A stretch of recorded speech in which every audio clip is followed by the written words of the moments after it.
მოგესალმებით, მივესალმებით ტელემაყურებელს. პირველ რიგში მადლობა რომ დაინტერესდით ამ საკითხით და მადლობა თქვენს ტელევიზიასაც ჩემი მოწვევისთვის და ამ საქმის ასე საზოგადოების ფართო მასებისთვის მიწოდებისთვის.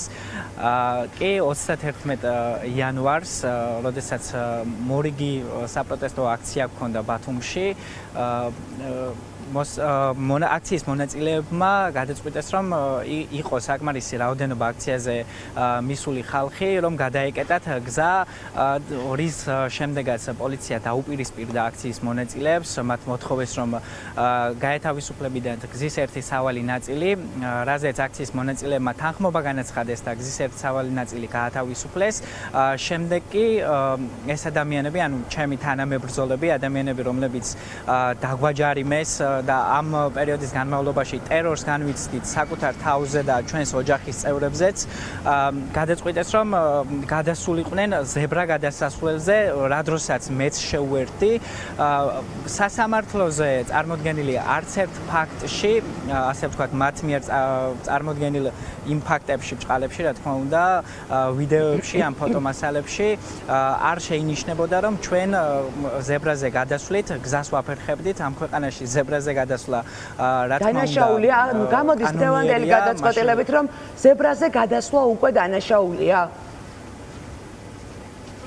მე ვეკითხებოდი მოსამართლესაც და შინაგან საქმეთა სამინისტროს წარმომადგენლებსაც, აქციის მიმდინარეობის პერიოდში პოლიციელებსაც და ჩემთვის გაუგებარი იყო ამ საქმის, ასე ვთქვათ, სამართალდარღვევად ჩათვლა, იმიტომ რომ ძალიან ბევრი, მათ შორის სახელმწიფო ფინანსები არის დახარჯული იმისთვის, რომ მოქალაქეებს ესწავლათ, ასე ვთქვათ, სხვა პროექტების საშუალებებით ზებრაზე გადასვლა და ახლა უკვე გვედავებიან ზებრაზე გადასვლას. შინაგან საქმეთა სამინისტროს წარმოდგენილი არც ერთ ვიდეო მასალაში არ იყო ძირითადად სამართალდარღვევა წარმოდგენილი, მათ უბრალოდ საკუთარი სურვილისამებრ ჩამოგვიწერეს ჯარიმები, რომ ეს იყოს რეპრესიების ერთ-ერთი მაგალითი ჩვენზე ზეწოლა მოახდინონ, რათა აქციაზე აღარ გავიდეთ. პირადად ჩემ შემთხვევაში მხოლოდ ერთადერთი ვიდეო ჰქონდა წარმოდგენილი, სადაც პოლიციელებისკენ მივდიოდი, სწორედ ზებრა გადასასვლელით ვისარგებლე და პოლიციას ვეკითხებოდი, თუ აქციის სხვა მონაწილეებს რატომ უშლიდნენ ხელს, მათგან რა თქმა უნდა პასუხი ვერ მივიღე, ვერც შინაგან საქმეთა სამინისტროს წარმომადგენლებისგან ვერ მივიღე პასუხი და ვერც მოსამართლისგან, თუ რატომ გვედავებოდნენ ბათუმში 26 ადამიანს ზებრაზე გადასვლას და ეს რატომ იყო სამართალდარღვევა. ემსახურება თუ არა ეს არჩილ, ეს ემსახურება თუ არა ახალგაზრდების დაშინებას მცდელობა არის თუ არა, რომ შემდგომში არც ერთ საპროტესტო აქციაზე ფინანსური წნეხის ქვეშ მოქცეულებს აღარ გაუჩნდეთ სურვილი და ჭრის თუ არა ასეთი სადამსჯელო ღონისძიებები თქვენზე?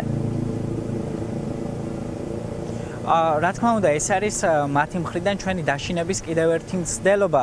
ერთ მაგალითს გეტყვით, როდესაც ჩემ მეგობრის სასამართლოზე, ქეთი პაქსაძის სასამართლოზე ერთ-ერთ ვიდეოში ის საერთოდ არ ჩანდა და ადვოკატმა კითხა თუ სად იყო იქ აქციის მონაწილე, პოლიციელმა ღიად უპასუხა, რომ მე იქ ვიყავი და ეს ადამიანი 30 მთელი ამ პერიოდის განმავლობაში ყოველდღიურად აქციებზე დადის და მარტივი იყო მისი ცნობაო. არა თუ ვიდეო ჰქონდა წარმოდგენილი, არამედ უბრალოდ პოლიციელების სურვილი იყო და მათ შორის მაღალჩინოსნების, რომ აქციის მონაწილეები, რომლებიც აქტიურად დავდიოდით აქციებზე და პროტესტით გამოვირჩევით იმ, ასე ვთქვათ, რეპრესიების მიმართ, რაც ქვეყანაში ხდება, საგარეო კურსის ცვლილებით, რაც ქვეყანაში ხდება, დაგვაჯარიმა და ეს იყო ერთ-ერთი მეთოდი. მადლობა. მაგრამ რა თქმა უნდა არ ამართლებს, იმიტომ რომ მადლობა არჩილ ბერიძეს უსმენდით, სტუდენტი ძლიერი საქართველოს